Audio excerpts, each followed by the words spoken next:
Hey friend, do you want to offer meaningful learning solutions that create behavior change, fit in the flow of work, and yield real results for your nonprofit?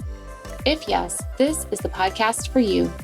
Join me as I explore instructional design and leadership development best practices, as well as change management, belonging, and influence. If we haven't met yet, I'm Heather, and I've been in your shoes.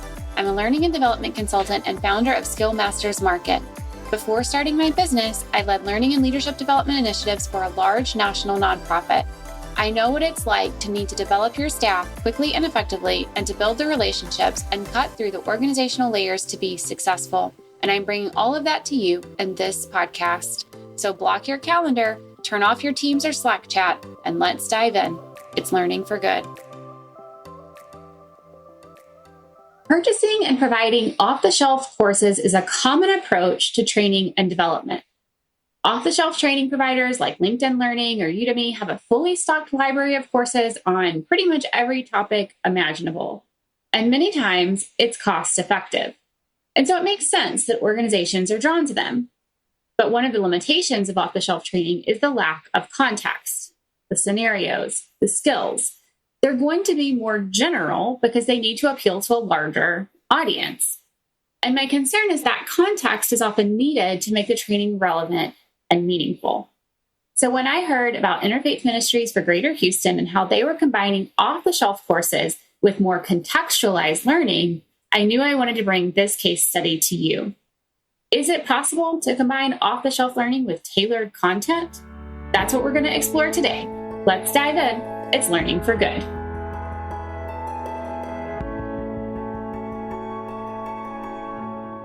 My guest today is Alberto Garcia. Alberto is a rising learning and development professional dedicated to helping individuals grow in their careers. His journey began in 2023, motivated by a strong desire to support others in their professional development. In May 2024, he completed a master's in human resource development from the University of Houston, where he gained hands-on experience by leading real-world projects at Interfaith Ministries for Greater Houston. Utilizing principles of organizational development, instructional design, and adult learning theory, Alberto effectively translates theory into practice to create impactful learning experiences. Although new to the field, he's driven by his eagerness to learn from others and inspired by the positive feedback he's received from colleagues, fueling his commitment to this meaningful work. Alberto, welcome to the show. Hey, thanks for having me. I'm looking forward to getting to talk about what we've been doing. Yeah, I'm excited to hear. I talk a lot about custom training, tailored training, contextualized training on this show and on LinkedIn. So I'm really excited to hear how you're using off-the-shelf courses and pairing that with things that provide that context. So I can't wait to jump in. Before we get there, though, I always like to make sure our audience knows a little bit about you and a little bit about your organization. So to start, can you tell us a little bit about your career journey?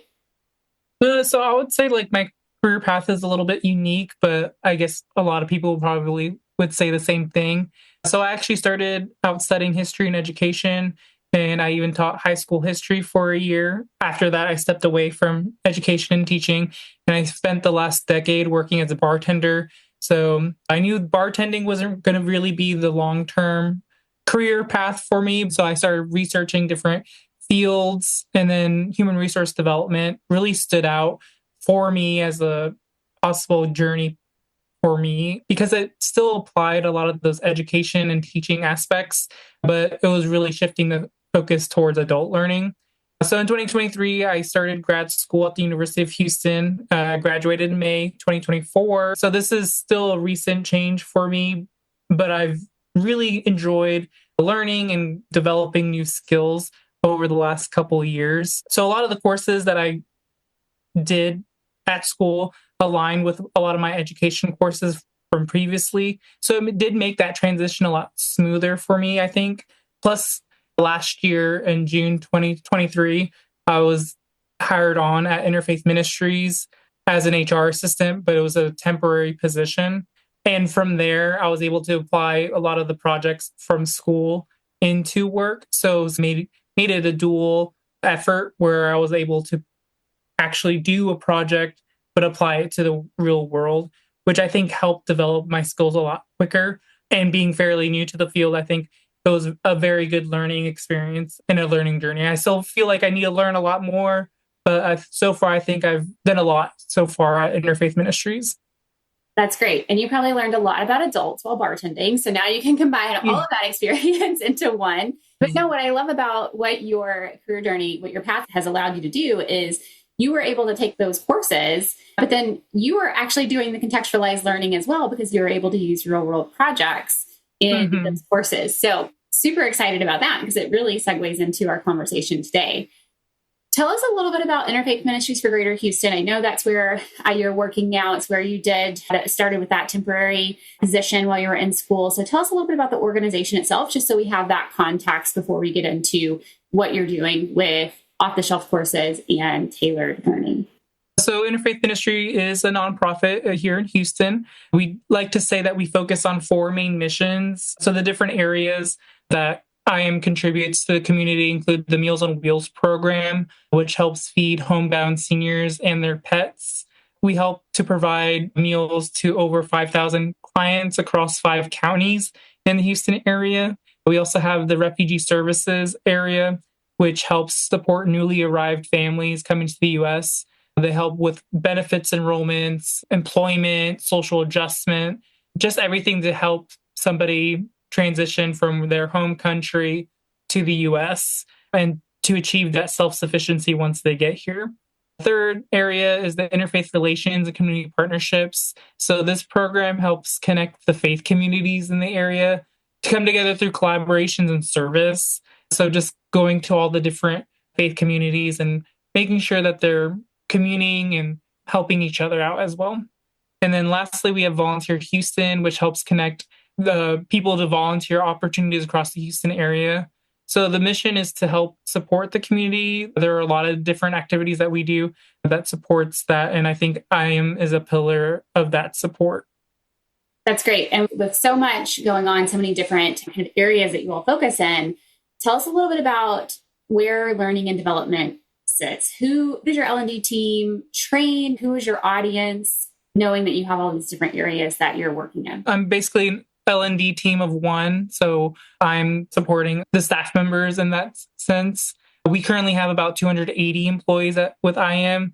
But we do have a lot of different and varied staff members doing very different things. Example, in the refugee services area, we have 18 languages spoken at our organization. So we've also even hired refugee services clients as staff members, which adds to that cultural diversity in general. We even have diversity with the different kinds of work that we do. So there are people that are doing not office work, remote work, deskless work. For example, the drivers that deliver the meals. So to me, everyone's needs, our training approach needs to be multifaceted. And I think from a DEI perspective, it's great because it challenges us to think about the inclusivity and consider all these different layers that goes into our different audience members. Yeah, and that makes total sense. So 280 employees across these different areas, 18 languages. That is amazing. I know that you all have a focus right now on developing your people managers, and I would imagine those people managers sit in all those different areas. And I know you're using some off-the-shelf training to develop them. Can you share a little bit more about what you're using? So last year we implemented a learning management system called How Now. They are a UK-based learning management system. They have given us access to over 9,000 pieces of content, which it covers a lot of soft skills, but then also things like Microsoft Excel, Lean Six Sigma, a lot of different areas to pick and choose from. It is a huge library that has been great to utilize when at first we didn't have all that content created. So I think that's where we needed that support from this platform, was having the content already there. So I was not part of the selection process of the LMS, but I think we went with How Now because of the huge content library that they had. There was no one at Interfaith that could create content previously. So having that content already made and that has been verified and ready to go makes it a lot easier for us when we were just starting last year.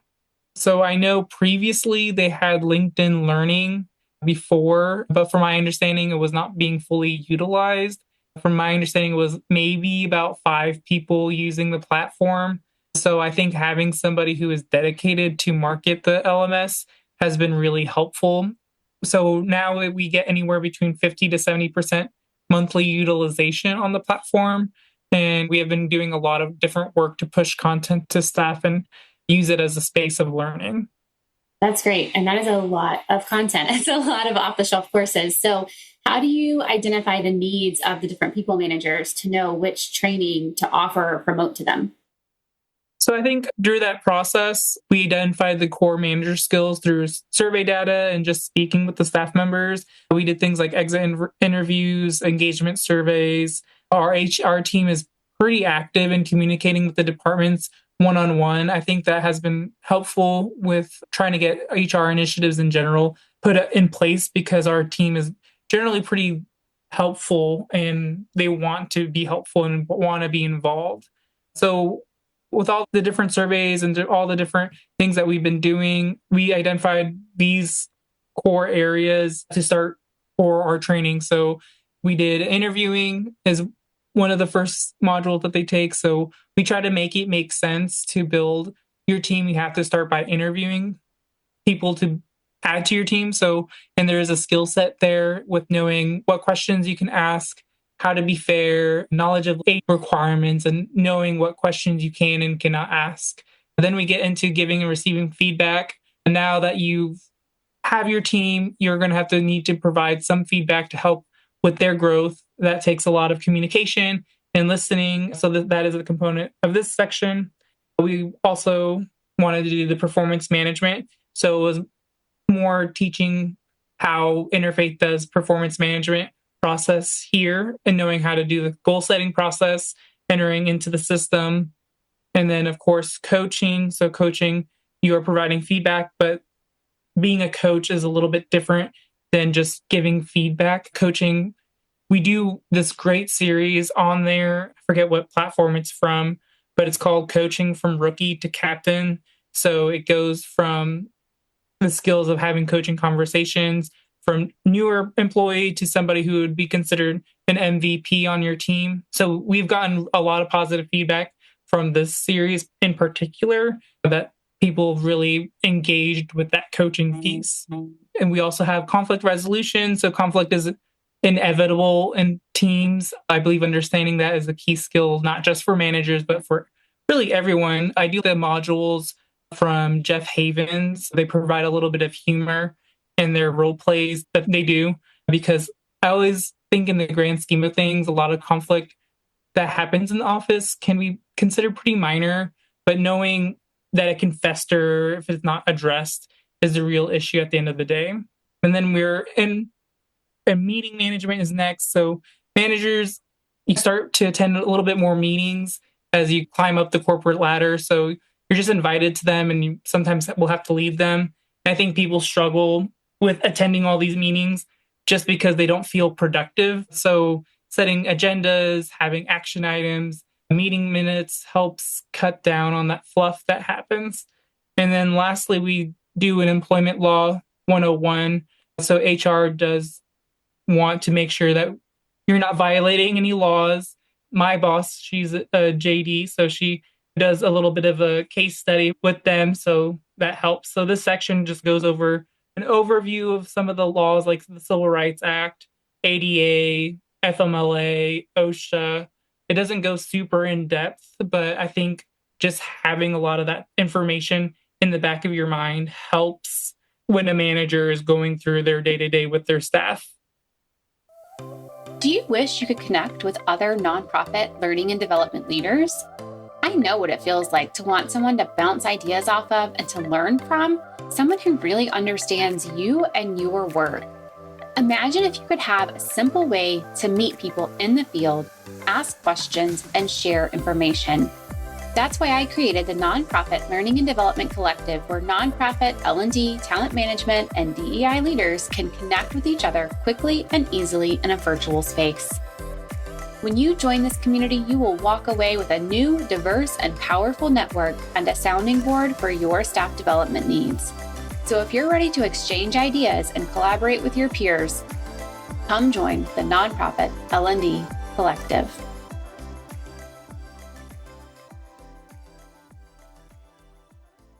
Yeah, that's great. It sounds like you have quite a few courses, quite a few skills that you're focused on for people managers. And it does sound like you've done some thorough work to make sure that they're kind of scaffolded and building on each other in a kind of a logical way.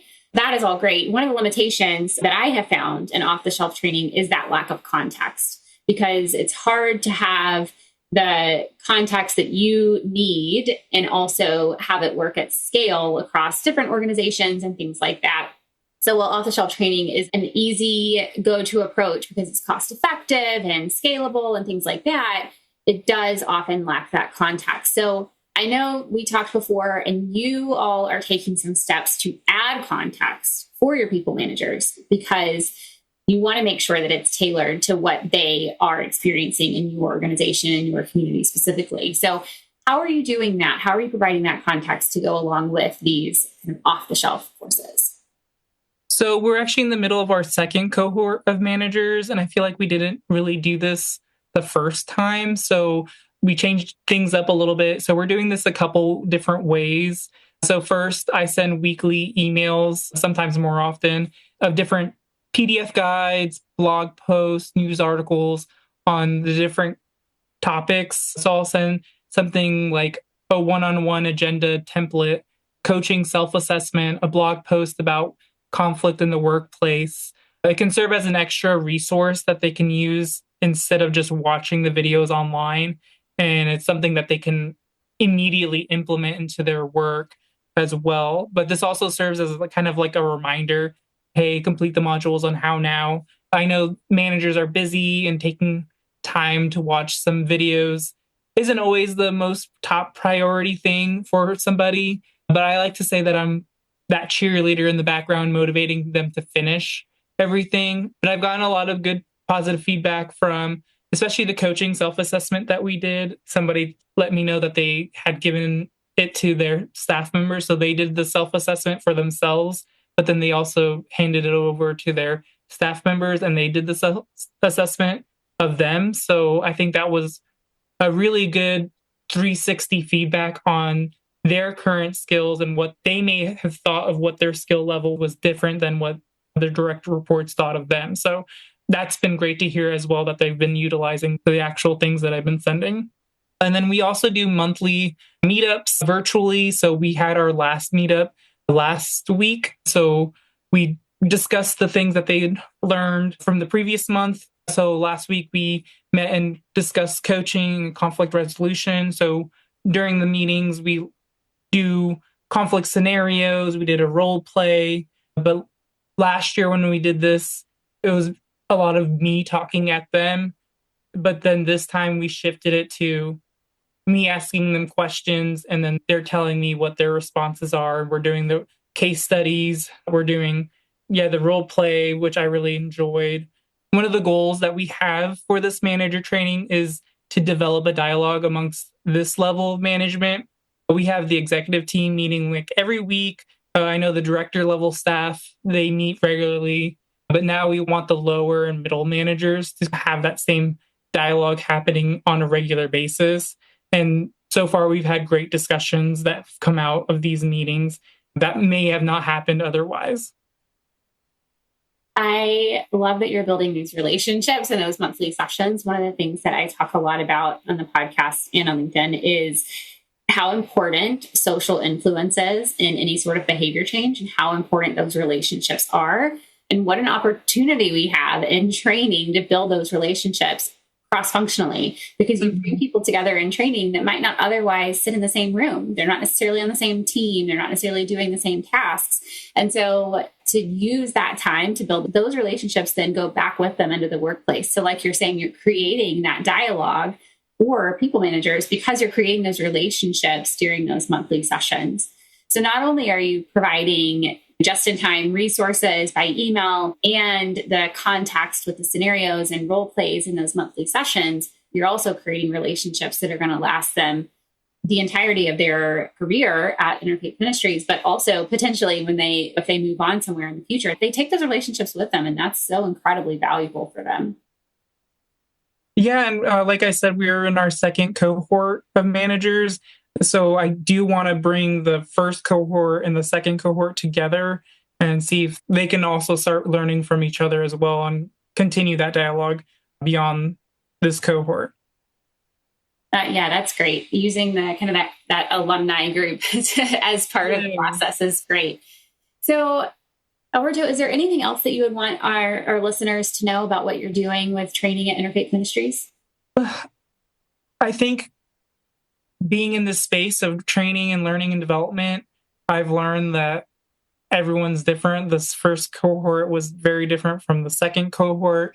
And I think just knowing how to change and how to adapt to the different learnings and the different types of people that you're going to have to deal with is really important. And I think finding the things that drive others, I think, is also important. Just knowing what motivates you is different than what motivates me to what motivates another person. So I think that at the end of the day, you do have to start to tailor things to those individuals. So good. Alberto, thank you for joining me today and sharing more about what you're doing. No, it was great. Thank you for having me. Hopefully we can connect at some other time. Sounds great. Thank you. Okay, here's what I love about this episode. Alberto shared 3 challenges they faced at Interfaith Ministries. One was the lack of content that they had available for learning, and they solved for that by purchasing How Now. But then they had an abundance of content, which can be overwhelming.